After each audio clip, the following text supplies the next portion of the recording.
İyi günler arkadaşlar. Şimdi bizim evimizin yakınındaki bir ormana geldim. Burada Naruto serisindeki jutsulardan birkaçını deneyeceğim. Fakat bir konuya değineyim. Şimdi Naruto serisindeki jutsuları hep savaşmak için işte kötü amaç, ya kötü demeyeyim de böyle şiddete yönelik kullanıyorlar. Ee, Yani birbirlerine zarar vermeye yönelik kullanıyorlar teknikleri. Fakat biz bunu tam tersine çevirebiliriz. Mesela Rasengan, Chidori, bunları karşıdaki kişiye zarar verecek şekilde değil de daha pozitif enerji gitmesine yarayacak şekilde dönüştürebiliriz. Yani hani mesela bir şöyle yaptığımızda elimizde Rasengan çıksa, o Rasengan'ı herhangi bir yere göndersek o yere pozitif enerji yayılması için dönüştürebiliriz. Naruto serisinde oraya zarar veriyor, patlatıyor falan ama biz bunu iyiye dönüştüreceğiz. Ya önemli olan zaten şurada bir ışık çıkması. Bunu daha ben başaran görmedim. Yani direkt olarak Rasengan'ı şöyle oluşturup da elinde tutanı daha hiç görmedim. Sadece olabileceğine inanıyoruz. Yani inancın önemini bildiğimiz için bu yoldan dönmüyoruz. O yüzden odaklanarak çalışmak istiyoruz. Fakat çok acemiyiz. Eksiğimiz çok. Sabrımız daha büyük olması lazım. Daha azimli, daha büyük fedakarlıklar yapmamız lazım. O yüzden işte birkaç deneme yapacağım. İnşallah olur.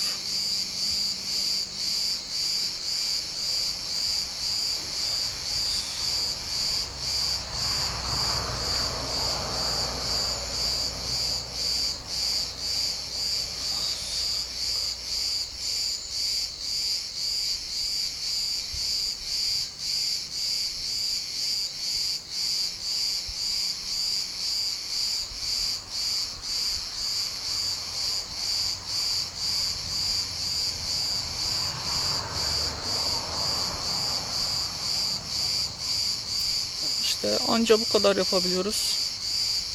Hani eğer duamızı Allah'a yoğunlaştırırsak bunu ancak Allah'ın izniyle yapılabilir. Bizde de gerekli zihnimiz hazır olursa, yani bakalım, biraz biz çalışmalara devam edelim.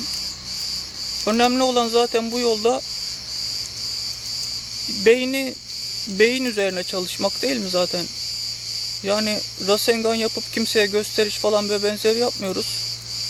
Anca beynimizi daha derinliklerine inip daha aktif hale getirmek için çalışıyoruz bunları. Yani amacı beyni güçlendirmek. Zaten beyni güçlendirmenin ötesinde en büyük amacımız Allah'ın sevgisini kazanmak. Yani daha değerli bir şey yoktur zaten. Çevreye pozitif enerji yaymak, iyi insan olmaktan daha değerli hiçbir şey yok. Bu Rasenganları da işte öyle Rasengan, Chidori, işte kopya tekniği, su üstünde yürümek, görünmezlik, zaman bükmek. Bunların da olabileceğini biliyoruz yani yakın olarak. Bunlara da ayrıyetten çalışıyoruz. Yine bütün bunları çalışma amacımız kişisel gelişim, beyni daha etkin kullanmak, daha negatif düşüncelerden arınarak daha temiz, aydın bir ruha sahip olmak. En önemlisi zaten odur. Biz denemelere devam ederiz yavaş, zaman zaman. İnşallah bir gün başarırız. Yani bir gün inanıyorum hepimiz gelecekte bu beynimizi daha etkin kullandıkça, Allah'ın, eğer biraz daha yani zihnimiz hazır olunca Allah'ın izniyle bize Rasengan da verilir, Chidori de verilir. İşte kopya tekniği de yapabiliriz. Su üstünde de yürüyebiliriz.